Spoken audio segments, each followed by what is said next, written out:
am I? Who are you? And who are we? This speech leads me to my topic today, which is discovering myself as a youth. Going through my father's death at the young age of 9 really had a toll on me. I felt lost and isolated in my own body. I felt like the world was consuming itself and I was busy swimming in the depths of grief and sadness. So I allowed the world consume me and let sadness become my personality. And I had a lot of people to talk to actually. When my mother was busy paying the hospital bills, my siblings were catching up with school, and my friends, I feel like if I talk to them about it, I'll be burdening them. So I let this sadness take over my body and just accepted it. At one point, it became a comfort blanket to the loneliness that I was currently feeling. I remember specifically how I felt when I was told that my dad died. It was after school that my mom told me and my siblings to come over to her room. And she just told us that he died. And I remember everybody crying. But I didn't cry yet. I felt shock. Like it was a fake joke that I was going to be relieved from in a couple of minutes. But then when I was able to be alone, and I realized this is reality. He's actually gone. So I let all these sadness, I let all these emotions flood in my brain. And I let this become my personality and a lifestyle. And you might think, why is she overreacting? Why is she acting like she's the only one who has lost a loved one? Imagine being the young age of 9 and going through your father's death, and every day after school, you go to the hospital. And all you want to do is tell your father how much you love him and how much you miss him. But you can't.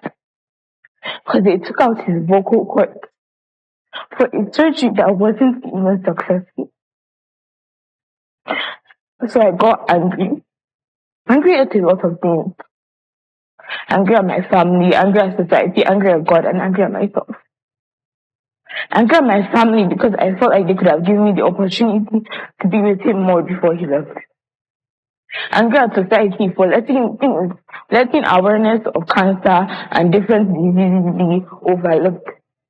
Angry at God for taking away such an amazing person from my life when he did not do anything wrong. And angry at myself because I wish they could have taken me instead, because he had more to offer than me.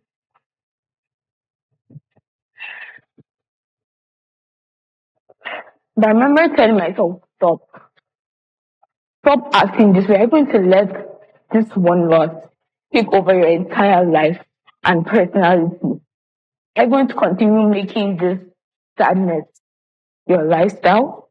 Are you going to let this one loss that a lot of people have gone through stop you from living your life and slowly kill yourself at a young age? So after that day, I started paying attention in school. And it was hard, obviously. And bad teachers reporting it to my parents, my mom, telling her that I was daydreaming in class. But it was hard to not daydream in class when you constantly feel like the spirit was around you.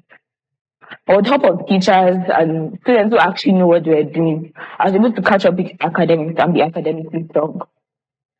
But then I felt weird. I felt like there was still a hole in my heart that hadn't been filled up. Like being academically strong wasn't enough for me. So my parents, my mom started putting me into different activities like gymnastics, swimming, sports activities, school activities, singing, dancing, a lot of things. And these all were nice. But at one point, they felt like an extra bonus point in my life. They felt like there wasn't that one thing I was looking for. I hadn't found it. But then I fell in love with art. Because art wasn't just drawing on a piece of paper. Art was expressing myself when nobody wanted to listen. Art was a way for me to express myself without even speaking. It was a way for someone to look at a drawing or a painting and see what I feel. And it's actually a talent to know how to read art. Because not everybody can look at a drawing or a painting and think that this person is depressed. This person is talking about how society affects people's lives. This person is trying to let the world know about awareness or something. It's really hard to read art. But I was able to do that. And then this art bloomed into something, bloomed into fashion. A love for fashion designing. And at first, it was just normal things like drawing shirts, trousers, dresses. But these shirts, trousers, dresses, skirts, they weren't just ordinary clothes. They were clothes that made even the most insecure person feel confident in themselves. They were a way for me to actually let the whole world know who I was without talking too much, with just wearing fabrics on your body. Then my mom realized that this wasn't just arts and crafts or child's play. This is actually talent. So they sent me to fashion school. And in this fashion school, I learned how to do things like measure people, cut materials, do specific or hard designs. A lot of things, actually. And it was hard, coping with both fashion school and normal school, because at one point I was meant to do homework. I'd have homework for fashion school. I'd feel like this whole thing was stressing me out at a young age. But I kept on going. And later on, this fashion school gave me enough motivation and experience and knowledge about fashion where I was able to start my own business. With the help of my family, of course. So aside from little things that I would feel like socks, shirts, trousers, skirts, dresses, up to the point where I could customize jeans and sell for a lot. So then I started actually feeling happy. I started making friends in school, letting people know how I felt about things I was going through, letting people know that the reason why I just suddenly distanced myself from everybody. But it still felt off. It still felt like something was missing in my life, and I had to fill that space off. And I realized that I want to help people my age, younger or older, who are also going through what I went through, or even worse, discover themselves too. And the first step to that is being positive. Being positive is one of the most important steps in discovering yourself, because I remember the amount of times where I had negative thoughts of suicide, how nobody's going to care about what I want to do, how nobody actually wants to like my fashion, how it's just another fashion business inside our generation. But this constant positivity led me to where I was. And I have this friend that I really like, she really inspires me, because she's one of the only people I know who can look at somebody come up on stage and make a fool of themselves and say, well, that person's opinion wasn't like spread across properly. They tried. She looked for the positive side inside every single dark room. And I really want to start doing that. Next point is to not dwell on past failures. The amount of times that are going to fall down, especially when starting a business and discovering yourself, is going to be uncountable. You are going to constantly feel like you're not enough. And people are also going to make you feel like that too. But it's always good to stand up, because what doesn't kill you makes you stronger. And next one is to believe in yourself, because when you don't believe in yourself, nobody wants to believe in you. Give people the opportunity to believe in you, because when you believe in yourself when no one does, you feel this constant happiness, like, okay, they don't care, but that's fine, because I care. And if I care, that's all that matters. And also work hard. A lot of people think that starting a business means I have to leave school. Don't leave school.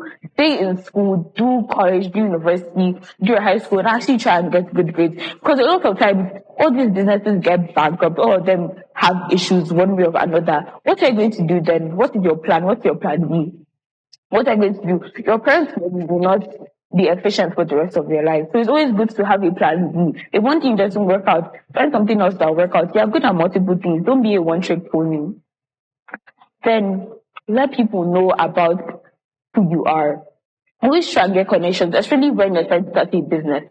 When you want to start a business, it's always good to get people to know about what you're trying to offer. Because when you're constantly advertising your business, doing commercials, telling people about it, you get fans, you get connections, you get different kinds of people who can actually help you to reach that place. And during that point of where you're letting everybody know who you are, you can find a mentor, you can find a therapist, you can find somebody who will actually help you discover yourself even more and start more things that can actually leave a mark on society for you. Also, when I say believe in yourself, I don't just mean believe in yourself because it's like believing in yourself is being thrown around lately. Believe in yourself because if you don't, no one will. If you don't give people the opportunity to believe in yourself, nobody's going to care. Nobody's going to care about what you're doing, what your talent is. So believe in yourself because confidence is the most important thing. And lastly, every single successful person right now did not wait when they were an adult before they started any single thing they wanted to do. Do not procrastinate. Anything you feel like you're good at, even though it's little things like scrolling through TikTok, people get paid to scroll through TikTok. Use that thing and earn money. Use that little talent that you might think is insignificant to earn a living and to actually make this work. Let our generation be known for almost everybody being billionaires. Not that all of us are over there procrastinating in a corner because you feel like, oh, the day is not going to work out, tell you what. And lastly, for the question that I asked when I started my speech, who am I? Well, I'm proud to say that I'm a child, I'm a daughter, I'm a friend, and I'm a sister. But most importantly, I found myself, and you can too. Thank you.